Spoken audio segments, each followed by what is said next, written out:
I'll back up a minute. I love science so greatly that I hardly know where to begin talking about it, but and I'm very grounded in science, but you know, a new age needs a new science. And we all live in a technological and scientific society. We're versed in science, but there's something missing, and it's always been missing. And maybe it's coming in with the women, who knows? But maybe science is actually very much male science. Okay, so I told you, modern science is already in trouble. First of all, Steven Pinker, with his usual scientific principles, finally admits he can't explain the mind. And, you know, when your axioms don't explain the data, it's time to abandon the axioms, i.e. chance and necessity for Steven Pinker. Now comes Roger Penrose. Roger's a very wonderful, famous mathematician and physicist. And he wrote a fat book of 1,000 pages called The Road to Reality. It appeared for the first time in 2004, very recent. And in that book, Roger lays out the whole structure of physics, all its laws, its mathematical theories and explanations. And at the end of the book, he concludes that, in fact, physics has failed to find the road to reality, that physics has missed it. And then he goes on to say, and in fact, we don't even know what physical reality really is. Well, you know, after about 3,000 years of science studying physical reality, with this enormous picture of the physical universe we all are familiar with, and yet we don't even know what physical reality really is, you can hardly explain consciousness in terms of it. Okay, now comes that most inquisitive of physicists, Richard Feynman. And right near the end of his life, Feynman said, you know, maybe the whole thing is wrong. And now comes consciousness into this little vortex. David Chalmers has written one of the seminal books on consciousness, and he says, you know, consciousness fits uneasily into our concept of nature. Either we have to revise our concept of nature, or we have to change our ideas about consciousness. I say it's time to revise the whole scientific concept of nature.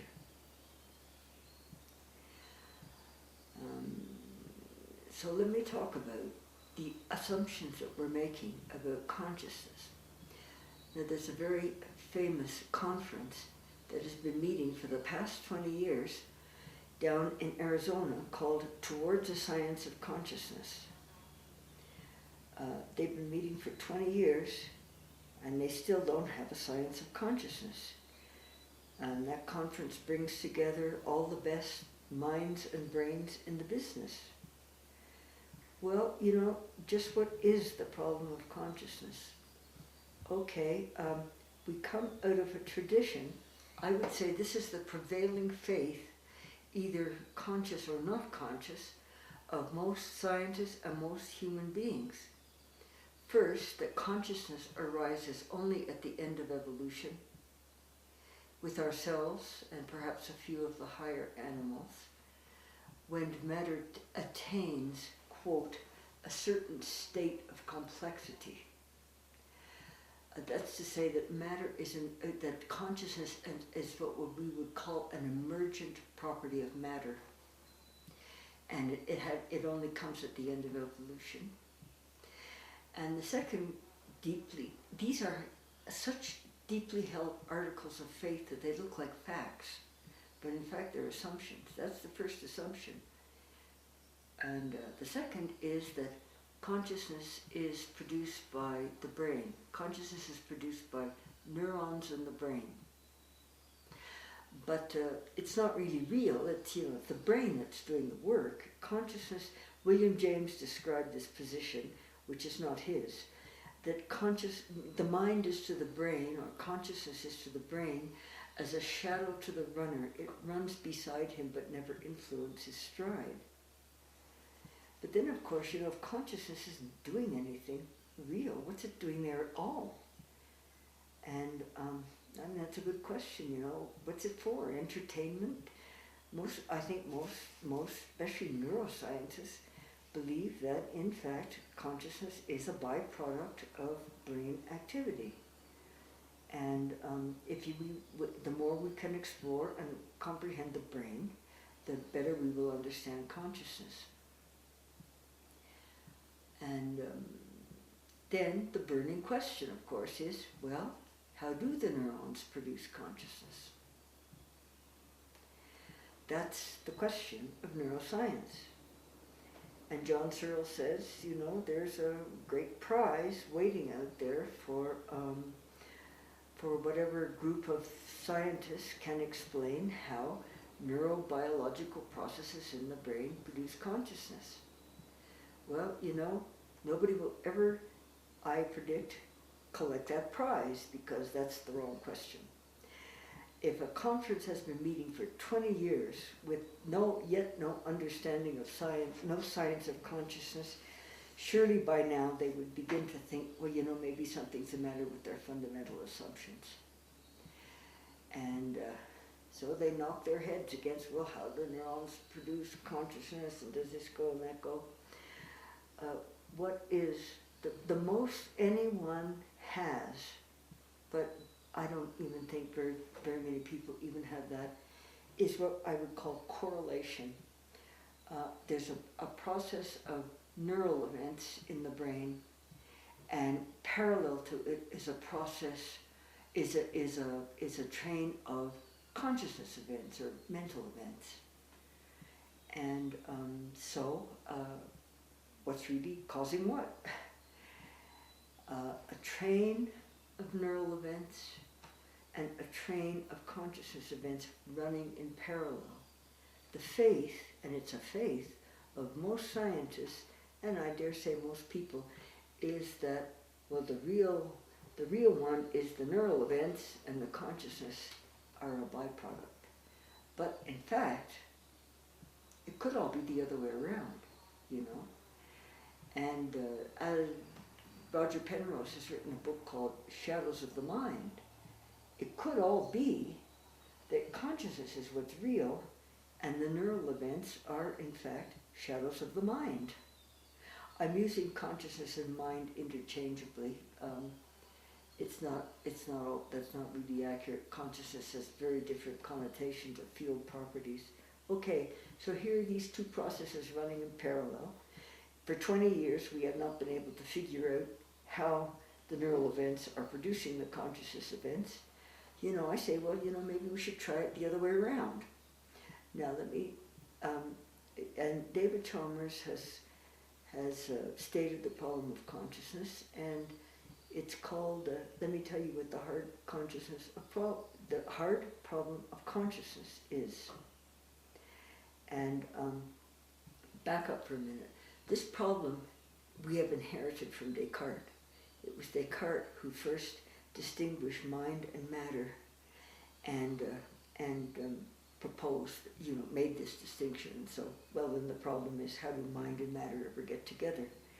And Descartes spends a long time trying to get them together and explaining how they can interact. But I'll talk about Descartes a little later, but right now we'll just talk about, it comes from the problem of consciousness in its recent form comes from Descartes, but in fact goes right back to the beginning of science. Okay, so 20 years, no science of consciousness in sight. What is the hard problem? Let me put it to you this way.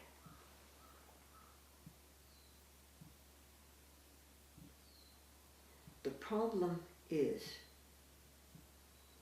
how can neurons in the brain produce something like an idea? How can neurons in the brain produce a whole train of related ideas, related by meaning and content? Neurons in the brain are material things, and they They function through physical and chemical forces, pushes and pulls. How can pushes and pulls of chemical things produce an idea? And when we think about it, a train of ideas are, because ideas are all related to each other. We can observe our own thinking processes. Take a look at your own consciousness. How does it work? How's it working? How do you deal with it? Well, okay, neurons are supposed to be producing that. Well, how do they do it? And then take another look at ourselves. Who, what, and where in ourselves is this I, this subjectivity, who sees all these ideas? If I weren't talking to you, but I was just thinking, I'm looking into my inner world in the same way that I can look into the outer world. I'm looking into my inner world, and I'm relating ideas to each other. Who's this I who seems to be in control here? And then the other thing is, my whole life is orchestrated by my consciousness. Why do we spend so long trying to get clear on our ideas if they don't have any real being? That's the problem. The prevailing assumption has been that, well, consciousness is just a byproduct of brain activity. But then, why am I spending so much time working with consciousness and trying to get ideas clear and relating them? And we live our lives in the shadow of ideas. We fight wars over them. We argue over them. Ideas, not a real causality. They're the causality of our lives, but they're not there in the universe.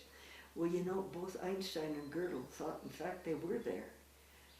Concepts, yeah, they're out there in the universe along with everything else. A true causality, but that's the question. And the question is, and if consciousness isn't doing anything, and I said this already, if it's not really real, well then what's it doing there at all? Is it just kind of going along for the ride, or is it? It's a very baffling question. And it's the same problem for panpsychism. So everything has consciousness. But what's the consciousness doing there? Is it just a byproduct of molecular events?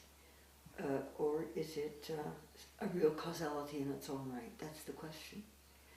And I'm suggesting to you that actually we're in the position of Copernicus at this point.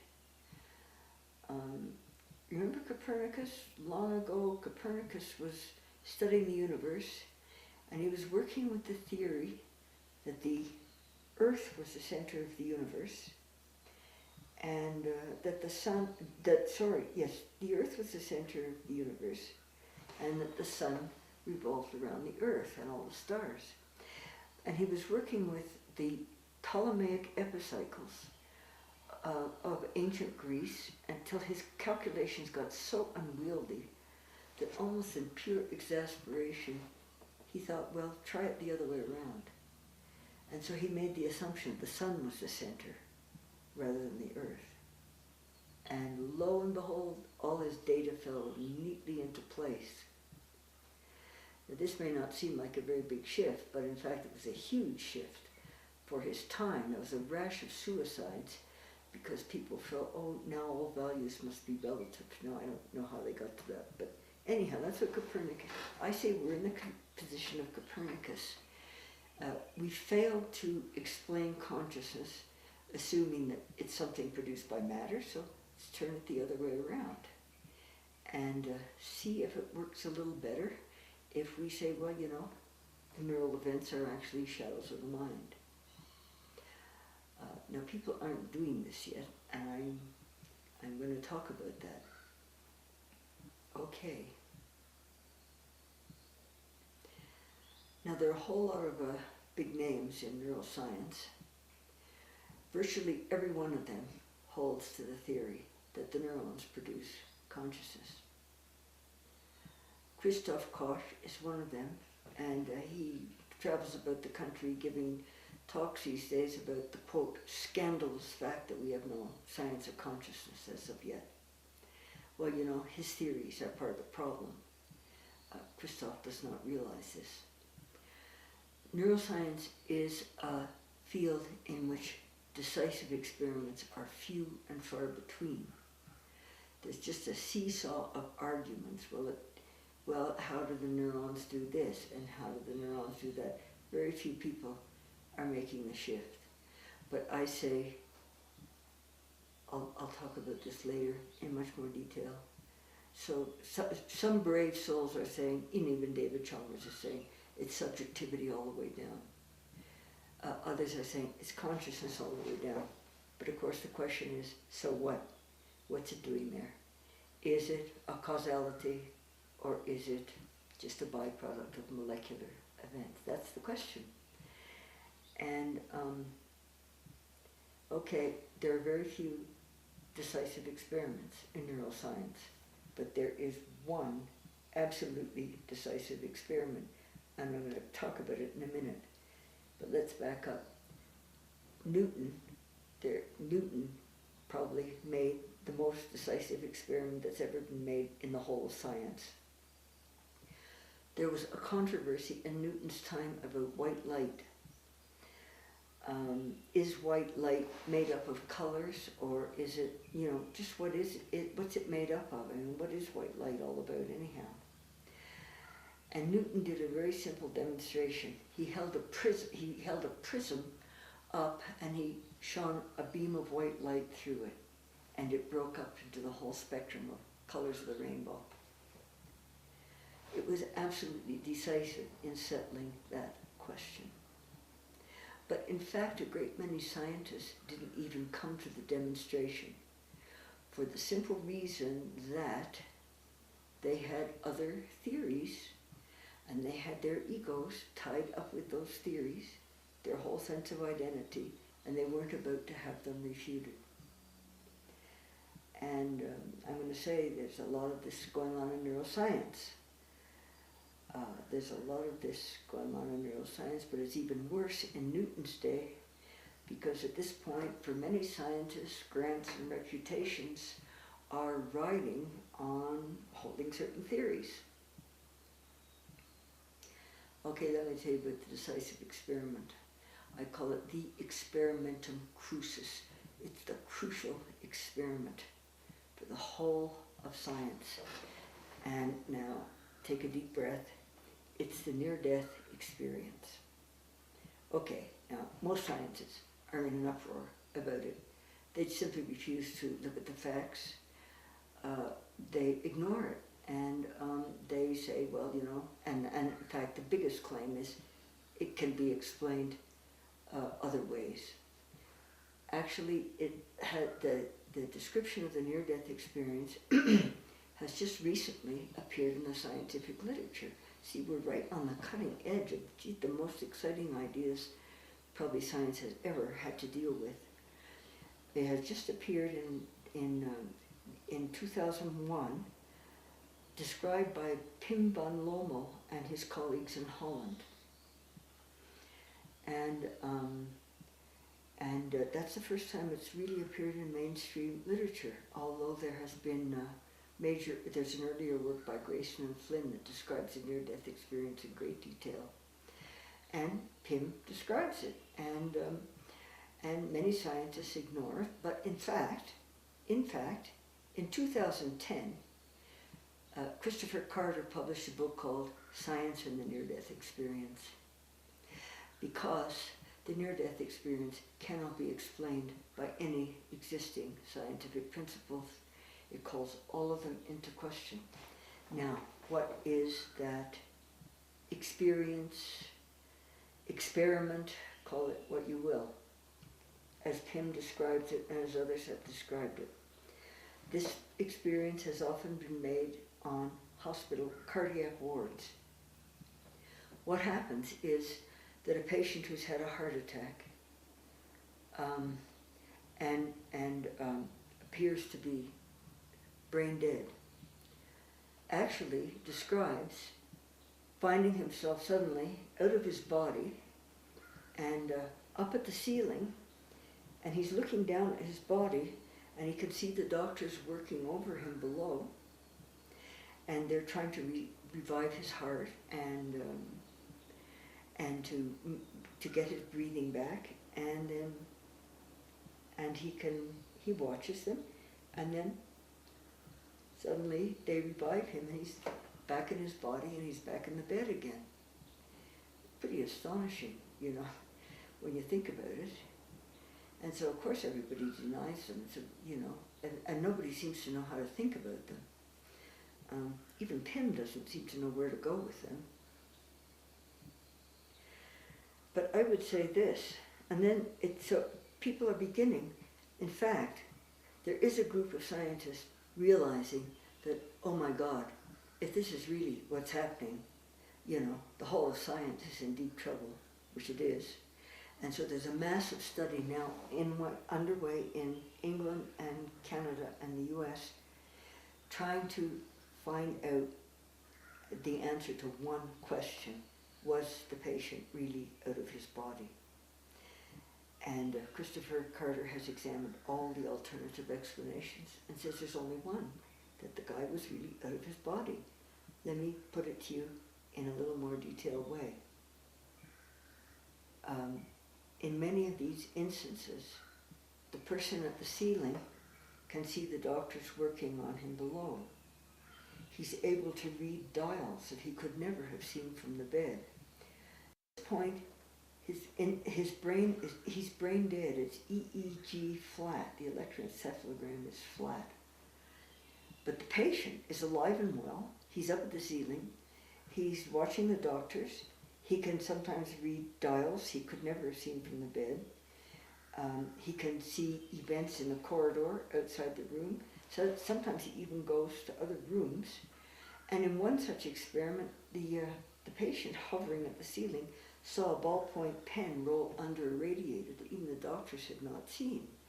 And the key to anchoring this non-physical experience into physical reality is that then the doctors revive him, and he wakes up in the bed and tells them what he's seen, and the doctors confirm it. That's evidence as good as it gets, a good old, sensory, scientific, tactile evidence that the guy really could see the dials. How else could he have seen them except, from the ceiling? And so that's the experiment. Now, what's astonishing about it? First of all, we think we're very physical beings. Let me put it simply. What is it? He can see without eyes. First of all, consciousness is totally separable from the body at that point. The patient is able to see without eyes, hear without ears, and think without a brain.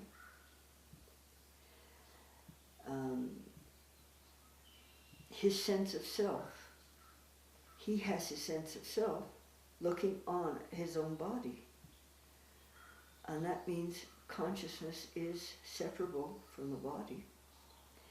And moreover, our whole sense of self seems to be in it. We think we're very much tied up in our bodies, especially our senses. We see with our eyes, we think without brains, and we think with our brains, and we hear with our ears. But the patient is able to do all these things without a body, and he has his own sense of himself without a body.